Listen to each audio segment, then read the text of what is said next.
Ahmed Kabir direct ചെയ്ത് ബഹുൽ രമേശ് എഴുതിയ ഒരു സീരീസാണ് കേരള ക്രൈം ഫയൽ സീസൺ 2 ഇത്.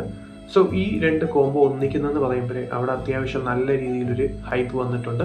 സോ ഒരു ഹൈപ്പിന് ഒത്ത രീതിയിലുള്ള ഒരു സീരീസാണ് കേരള ക്രൈം ഫയൽ സീസൺ 2 എന്ന് പറയുന്ന ഒരു വെബ് സീരീസ് ഏറ്റവും കൂടുതൽ വർക്കൗട്ട് ആവുന്നത് ഇതിൻ്റെ സ്ക്രിപ്റ്റിൽ തന്നെയാണ്.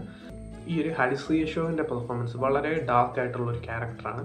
സത്യം ഈ ഒരു അർജുൻ എന്ന് പറയുന്ന ആ ഒരു ആക്ടറിൻ്റെ പെർഫോമൻസ്, സോ ആ ഒരു അത്യാവശ്യം നല്ലൊരു ക്യാരക്ടർ ഡെവലപ്മെന്റ് കിട്ടിയ ഒരു കഥാപാത്രമാണ് ഇത്. പിന്നെ വന്നിരിക്കുന്ന അജു വർഗീസിന്റെ ആ ഒരു ക്യാരക്ടർ അത്യാവശ്യം നാച്ചുറൽ ആയിട്ട് പ്ലേസ് ചെയ്ത രീതിയും ആ ഒരു പെർഫോമൻസ് ഒക്കെ അത്യാവശ്യം നല്ല രീതിയിൽ വർക്കൗട്ട് ആയ ഒരു പെർഫോമൻസ് ആണ്. അതിലുള്ള ടൈം അത്രയും അത്യാവശ്യം ആ ഒരു സീനിയർ ഓഫീസറിന്റെ ആ ഒരു പെർഫോമൻസ് ഒക്കെ അത്യാവശ്യം നല്ല രീതിയിൽ വർക്കൗട്ട് ആയ പെർഫോമൻസ് ആണ്. അഹമ്മദ് കബീറിന്റെ ഡയറക്ഷൻ ഷാർപ്പായിട്ടുള്ള വളരെ എൻഗേജിംഗ് ആയിട്ടുള്ള നറേഷനാണ് അഹമ്മദ് കബീർ ഫോളോ ചെയ്തിരിക്കുന്നത്. അത് സീരീസിന്റെ എൻറ്റയർ മൂഡ്, ആ ഒരു മിസ്റ്ററി, ആ ഒരു സസ്പെൻസ് എല്ലാം തന്നെ അത്യാവശ്യം എലവേറ്റ് ചെയ്യുന്ന രീതിയിലുള്ള ആ ഒരു മേക്കിംഗ് ആണ്. അതിൻ്റെ കൂടെ നല്ല പെർഫോമൻസസും നല്ല സ്ക്രീൻ പ്ലേയും നല്ല റൈറ്റിങ്ങും വരുമ്പോഴാണ് സീരീസ് കംപ്ലീറ്റ്ലി നമ്മളെ സാറ്റിസ്ഫൈ ചെയ്യുന്നത്.